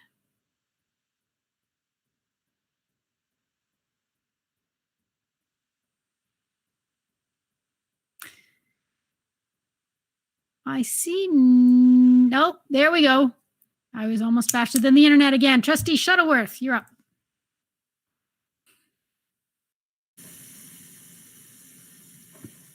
Thank you. Through you, Chair, to Director Miller. I have had questions, both positive and negative, from the community surrounding the snow day from yesterday. So my question is how did we as a board decide to grant the snow day to the whole school board versus just in-person learners? Through your chair of events to Trustee Shuttleworth, clarification, we as a board don't decide. I decide. It's the purview of the director. And I'm not saying that to be kind of condescending, but I think it's important that the community understand who actually makes the decision around snow days. It's an operational decision. So that's why I said that. Now, it's a good question, but I received some negatives and I received lots of positives, more positives than negatives. And that happens every single snow day. It's always happened since I've been a director, associate director, and so on. So I know this is a bit long-winded, Trustee Shuttleworth, but I think it's important, if the public is listening, to explain how the determination of a snow day is made. First of all, then I will address specifically what you have asked or you've been asked, and then I will make some other comments as well. that may or may not be relevant, but they're my personal comments and they did not make the decision, but I think they are relevant. The first thing, what determines whether we make a snow day is safety. Bottom line, it's safety of students and staff, but primarily the students. We obviously want our staff to be safe, but the decision is based on student safety. And the process to make that decision begins around 4:30, 5 o'clock on the morning of bad weather. And I receive a call somewhere between 5 and 5:30 from the manager of the HSTS, which is our transportation consortium. And they have had spotters out on the roads to see what the roads are like. They've also looked at our school properties to see what our school properties are like. They've been in contact with local police services. They've been in contact with Environment Canada to look at the forecast. And then they start having a conversation with me and the Catholic director in Halton. Then the Catholic director and I then have a conversation, and the managers of transportation then speak to Hamilton, Peel, Toronto, Upper Grand, Grand Erie sometimes, Peel, I said Peel, and sometimes Niagara and the boards. Then the directors, then I get on and I speak with the directors of Hamilton, Peel, Upper Grand. We do the same conversation with directors. Then we all get back together around 5:30, 5:45. We take a look at the current weather. And if it's a bus cancellation, it's a recommendation from the bus consortium. And given the liability issues, of course, we would cancel buses if there's a recommendation to do it. If it's a snow day, they make a recommendation, or they actually give us all the information and the directors make a decision. On the snow day yesterday, they were anticipating 20 to 25 centimeters of snow, high winds, freezing cold temperatures. On a regular school year, that would be a snow day. And so we determined that it was going to be a snow day. And this is what happens. At 8 o'clock, the storm warning, the weather statements ended at 8 o'clock in the morning, an hour before school started. Whereas when we had the information at that time, we made the decision based on it being all day, which is what the information we had at that time. We then have within our own board's policy to make a decision by 6:30 in the morning, but we try to make it before 6 if we can. And the purpose of that is to give parents an opportunity to make plans if their kids are going to be home and so on. So I made that decision at 10 to 6. And then it was on CP24 before 6 o'clock. And so that's why that snow day. So that's why it was called a snow day. I know if you looked later on in the day, it didn't look like, why'd they call it a snow day? Because it didn't look that bad later on in the day. But, you know, you can't reverse the decision because you've called off buses, you've got parents doing stuff, you've called your staff is all now not coming into work. So that's the general on a snow day. Now, the specific question is, why did we not just cancel the brick and mortar schools and allow virtual to keep going? This is where snow days there's always a bit of an inequity in snow days, and that inequity exists with those families in which their parents have to get out to work, and now they have to stay home from work to look after their kids. So I don't want to ever pretend that this is a perfect system for all families in Halton. There are some families that a regular snow day is a burden, and it's difficult for them. And they have to figure out alternative arrangements for their childcare because they've got to go to work and their kids are too small to be left on their own. But equity was a bigger issue this time around. Most of in fact, if we back up to the spring, and you as trustees all heard this, there were concerns about our delivery of education in the virtual environment to the students in April, May, and June. We all heard concerns. We heard complaints from parents. We heard from students and so on.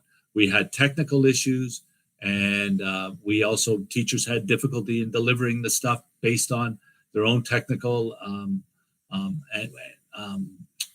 shortcomings in their houses and so on. So to correct that, like most boards in the province, we have teachers going to the school sites to deliver virtual education. So they go to the schools to deliver virtual. So therefore, if once I called a snow day, that means all our buildings are closed. That means those teachers cannot now go to the schools to deliver virtual education. And they go back to their homes to do it. In which case, we may have inequities, and not may, we would have had inequities and a real mixed bag in delivery, because now we're back to the situation we had in April, May, and June, where it was mixed in our abilities to do this, because we're not talking a few hundred classes. We're talking of thousands of classes and thousands of teachers to get that all together. Now, some boards have directed their staff on a snow day to immediately pivot into a virtual environment. And we did not do that for the same reasons. These teachers would have to go there. Some of the teachers would have gone home and not even taken their computer home with them, possibly. And so now they don't even have equipment to do it at home. So when I have looked around the province and spoken, these problems that I'm speaking of existed. They existed in every board that did it. And you can see it on social media. You can see all that stuff. So there was an inequity. Plus, there would be another inherent equity, is if we just had virtual school running and the brick and mortar kids have a snow day, because the virtual kids would continue to move forward and the brick and mortar, or get their classes in, and the students in the brick and mortar school would not have had that opportunity unless their teachers pivoted into. Now, we have been able to pivot in pretty quickly to virtual when we've had to close classes because of COVID. When there's been an infection in a school or in a class and we've closed the class and the teacher's gone virtual and it's gone, that's pretty small. That's small. That's one class or two classes or five classes. Is it so for those parents that were concerned that we didn't do it? Could we have done it? Yes, we could have done it. But I guarantee you that the trustees here on this call and myself would have been dealing with a whole different set of questions about why did this happen here? Why did that happen here? And the other.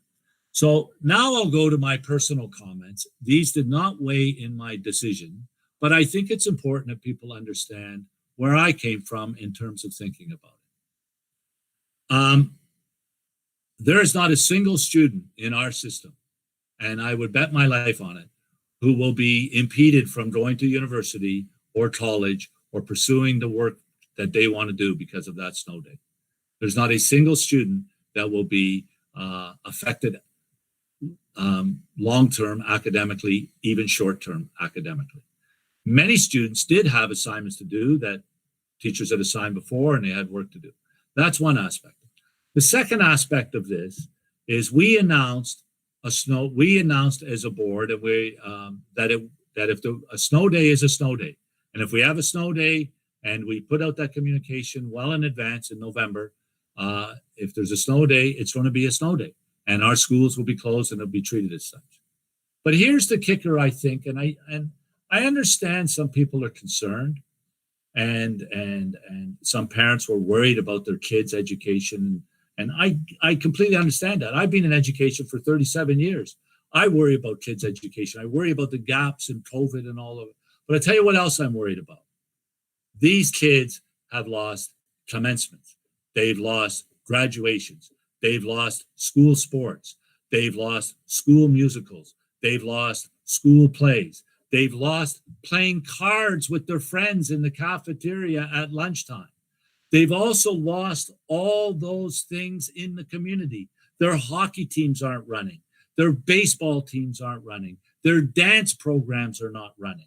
Their parents are under big stress in some cases because they've lost their jobs or had reduced incomes. Everybody's tension is high. Everybody's anxiety is high. And every time the kids put on the TV, they put on a TV or social media or the radio, there's a grim-faced doctor or a grim-faced politician telling us how bad it is. And they have to give us those messages, and we have to follow public health direction. Absolutely. We have to listen to those people. But let's put our heads into the brains of those kids, seeing that day after day after day and knowing all they've lost. This was a snow day. It gave them a day that they had some, and snow days aren't normal, and some years they don't even have any, but it gave them a day that they could just go, Yahoo, it's a snow day. And that was not the decision maker, for sure. But you know, the emails I'm getting from parents and some kids, believe it or not, I will not read it. This is from a whole class of one of our schools in Burlington, thanking me for the snow day and all the stuff they did. For one day, these kids could have that snow day in a year of challenges that they faced. And I don't think we can underestimate that these kids have paid a huge price because of COVID. And I will stand up in front of anybody and say, I was glad I made that decision. I made it for the right reasons, for safety, for equity. But when I thought about it after, it was good for a lot of kids and for our staff. So sorry, it was a long-winded question and it was a bit of a diatribe, but I thought it needed to be said. No, thank you. And you had a couple of yahoos from this house if you didn't hear them. So thank you for your explanation. And I just want to throw in there that in North Burlington, it was still really treacherous in the afternoon. Too. Yeah, you made the right call. I had neighbors stuck on my street, so no problem there. And the other point is, if it was split between virtual and in person, can you imagine being the virtual kid watching your neighbor next door out the window playing in the snow while you're stuck there staring at a screen? Oh, that would have been the worst. You would have been the most terrible parent if you were forced your kid to sit there watching the screen while their neighbor was outside. Anyways, that's just my little bit. Trustee Rocha, you're up. Thank you. Through the chair to Director Miller, thank you for calling it a snow day and for your explanation. My 3 kids loved the snow day and are hoping you'll call a few more. So kudos to you. But I do have a question. I'm not guaranteeing that. They're just requesting. I know you can't make it. But I do have a question. This time it's in reference to March break, which is now spring break in April. So typically we would have not met during the week of March break. We wouldn't have had a board meeting, but seeing as how that week has now become available, is our board meeting switching from the 24th to the 17th? Through you, Chair Drabens, Trustee Rocha, that's a good question. I hadn't even thought of it. I would look to the chair and general manager and manager Gortmaker. Will be guided by what the Board of Trustees want, I think. I would think that we would revert back to our bylaws, which says that it would be the first and third Wednesdays of the month. It just makes sense to do that. And then the next, should we need to adjust them in April, because I haven't looked at it, but it probably would need to be, we would do that. Chair Gerbens, if I may. Of course. There are 5 weeks in March, so the moving of the March date from the 24th back a week to the 17th still gives us a 2-week break versus a 1-week break before the first board meeting in April. Really, the only difference that the change in the break affects would be Committee of the Whole in April, and that would occur during the newly designated week in April. Okay, well, what we can do is we'll work on it and let the community know. Okay. But great question. Thinking ahead, I know it's only a month, but okay. Vice Chair Harrison, you're up. Thank you. Through you, Madam Chair, my question touches on something Director Miller was talking about in his explanation just about sort of rites of passage that will be different and unique again this year. And I just wondered whether there's any new thinking or what the processes are around graduation planning. I know, I think schools have booked grad pictures at this point, but I'm just wondering about, I know there's lots of uncertainty about what's going on right now. Thank you. Through you, Chair Drabantz, the Vice Chair Al Harrison. I will begin, and I'll ask Superintendent Newton to come in because she has been speaking to principals. As you know, that these are principal decisions and they're school-based decisions. And I'll go off on a little bit of a tangent. This is one of the downsides of the products of the pandemic and the COVID. We have centralized a lot of decisions that would be school-based. And, you know, these are not just this, but other decisions. So many instructions and stuff come centrally now that I'm worried that in the long term, we are taking some of the decision-making and power away from principals, which should not be happening. Can't right now, but we'll get back to it. But these are school-based decisions. And last year, as you know, we did a virtual, with the leadership of Superintendent Newtons and Pennyfather, a virtual grad, which was excellent and had a few thousand kids watching it, are participating and so on. But ultimately, we want schools to do what suits their communities. So I know Superintendent Newton has been speaking with principals, so I'll turn it over to her. Thank you, Director Miller, and to the chair.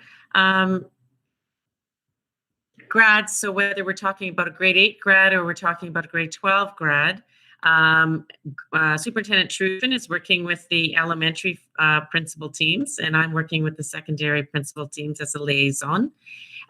We very much build leaders to make decisions, and as Director Miller said, it's important to start to move in that direction again. So the what is known as HEPA, which is the Elementary Principals Association, and HSPA, which is the Secondary Principals Association, are engaging in those conversations. They're very much talking about what would be appropriate for each school community, and at the same time, what would be the expectation. We hope we can do more than we were able to do last year, but I think we need to be very realistic with the public that we're not going to be going back to 1,000 people crammed in a gymnasium by June. So I think we have to be realistic on those pieces, but at the same time, I know the principal teams are working very hard to ensure that students can be recognized. And they're also talking about the photography companies are actually started today in a number of our schools for grade 12 grads.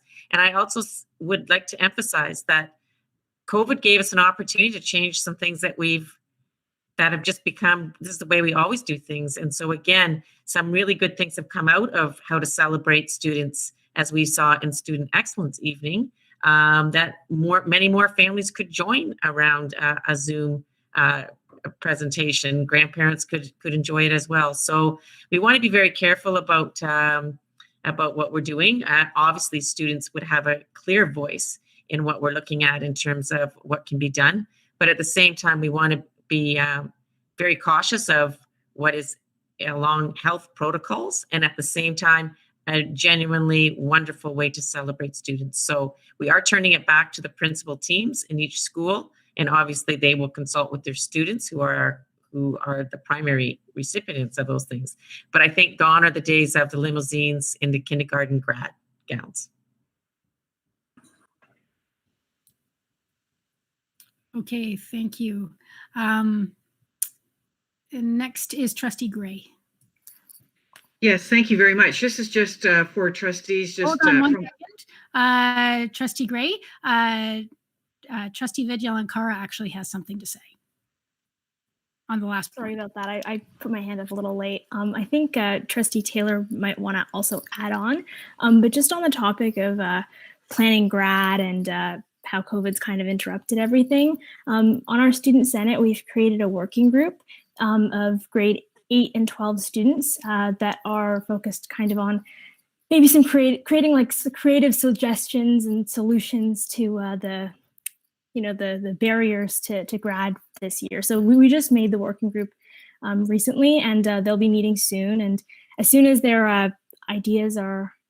as soon as they have ideas ready to propose, we'll be sure to get in touch. And then if you have anything to add, sorry. No, you covered it all. Thanks, Mandy. It was a big concern. Oh, sorry. We'll just be trying to get those ideas and stuff to you guys as soon as we can, as we are going to be putting that working group together, as we said, during the next Senate meeting. So hopefully by the following Senate meeting, we can have some actual ideas. Thank you very much. That would be really appreciative, because I know you're right in the trenches and got that lived experience. So we'd love to hear from that. And I know your two advisors, Louisa and Jay, represent you very well too in terms of those organizations. So thank you very much for feeding some information that would be helpful as well, and also encouraging students to get in touch with their principals about ideas as well. So thank you for spearheading that. I really appreciate it. Director Miller, your mic's on. Did you want to say something? No, sorry. Okay, Trustee Gray, your time is now. Okay. Thank you very much. And I look to Trustee Daniele to help in any way she can. Just a little bit of an OPSPA update that we have the Central West meeting this Saturday. Just wanted to remind everyone about that. And also that in your shared drive, there is a template asking for ideas on what's new, local advocacy, community success and challenges, current projects and plans of interest. That's all in a shared drive. If you'd like to put anything into that template, that will be presented on Saturday during the OPSPA Central West meeting. Trustee Daniele, is there anything that you'd like to add? Yes, I'm just pulling up the agenda because there's a lot that is happening. I'm looking forward to seeing a number of you there. We're going to be talking about input opportunities on the future of public education, as well as discussion around winter 2021 reopening of schools, what other boards have experienced. And we're also going to have a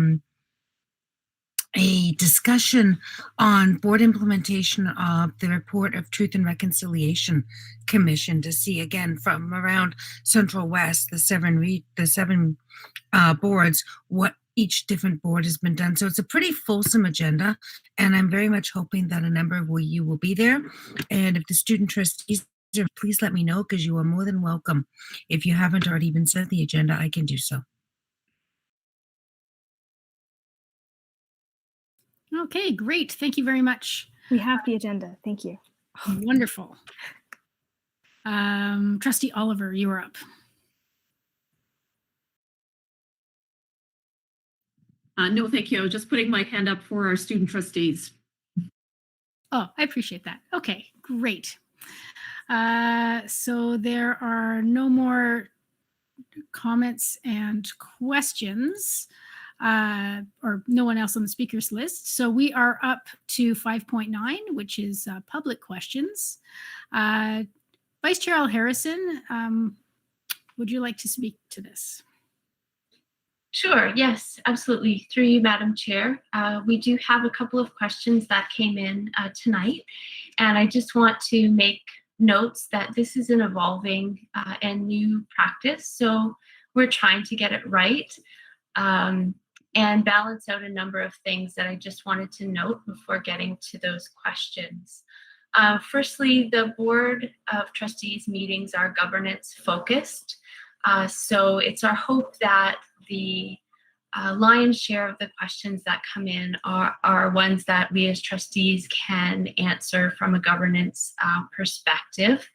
And however, we recognize that a lot of the questions people have are of an operational nature, i.e. things that are going on in the schools every day. So in the first instance, we direct people back to the point of most effectiveness being the teacher, your principal in the schools that know those answers and can speak to them specifically as they relate to you and your questions. The other types of questions that we're not able to answer, and we haven't had this but I just want to put it out there right now, are items that are private in nature under the Education Act. And those things relate to questions of security, purchase or sale of school sites, personal details about staff, students, or families, labor negotiations and issues, and legal matters. So for those types of questions, we'll definitely not be answering those in these sessions, but let's talk about the ones that we will be answering. Again, as this is an evolving type practice, I want to recognize that 2 students wrote questions to us this evening. And the first one is just with respect to an IB related announcement that went out today. So Superintendent Hunt-Gibbons will respond in this instance, just to give a flavor of where we're at. Go ahead. Thank you, Vice Chair Al Harrison. So just to confirm, our IB sites did send messaging home specific to grade 12 students today around some decisions and some surveys that were conducted by IB International. And there was an FAQ, frequently asked questions, attached to today's messaging. And so any students or parents who have questions about what they read are best to contact their school's IB coordinator, who is in touch directly with IB International and has answers to any questions that they might have. Thank you. So we did that one sort of as an example of where you can most appropriately and effectively get your questions answered. So again, in the spirit of providing an example, the second question is related to student trustee elections. So this question is directed to student trustees and student trustee mentors. How can people access recordings of the student trustees for their elections? Thank you. I can start, and my colleagues can jump in. The candidate speeches will be available on Tuesday, February 23rd, and they will be a composite video, meaning all of the candidates will be streamed together. I'm not exactly sure whether this link will go out to all the students who are able to vote, or whether it's going to be a spot that they have to access. Perhaps my colleagues can add some information there.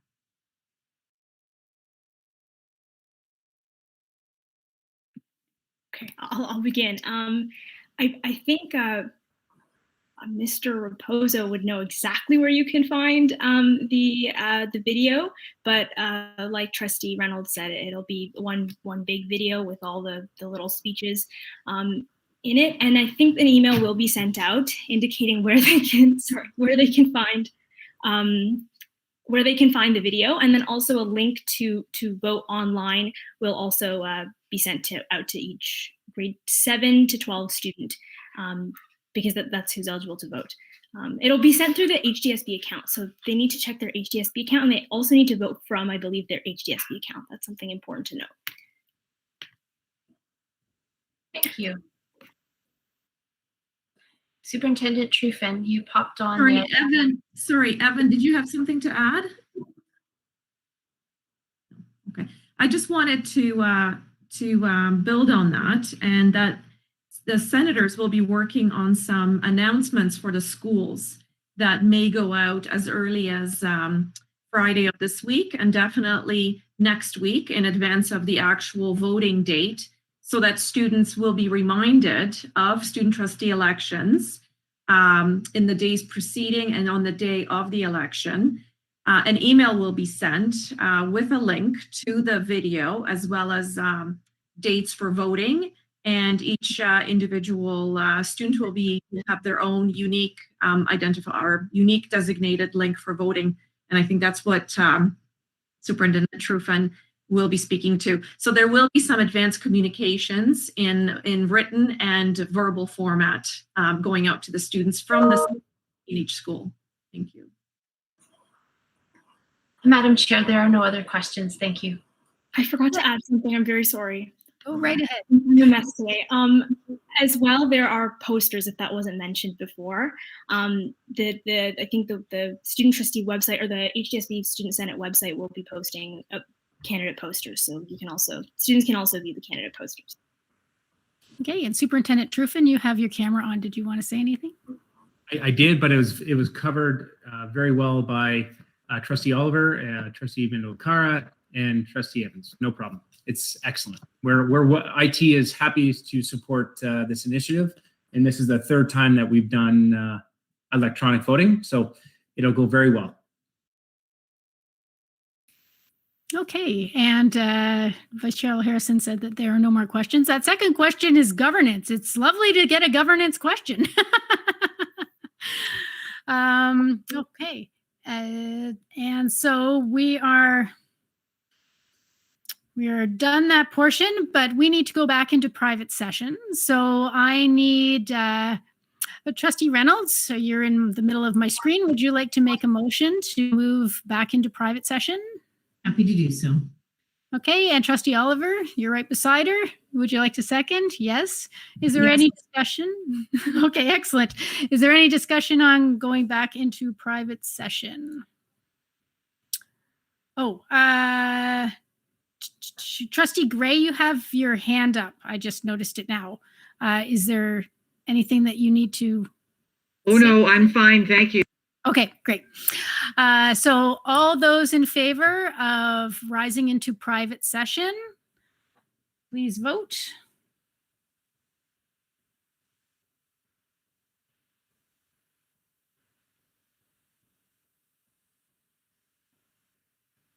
And I've lost my screen here with the votes. Great. Here we go.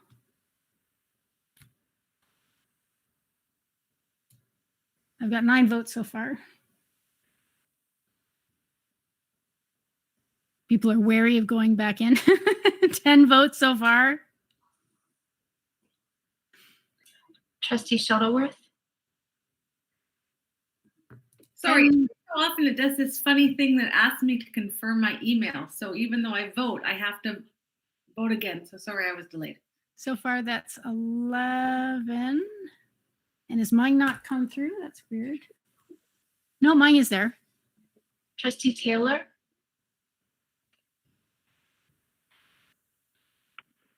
I'm so sorry. I thought I voted. Oh, and there's one more missing.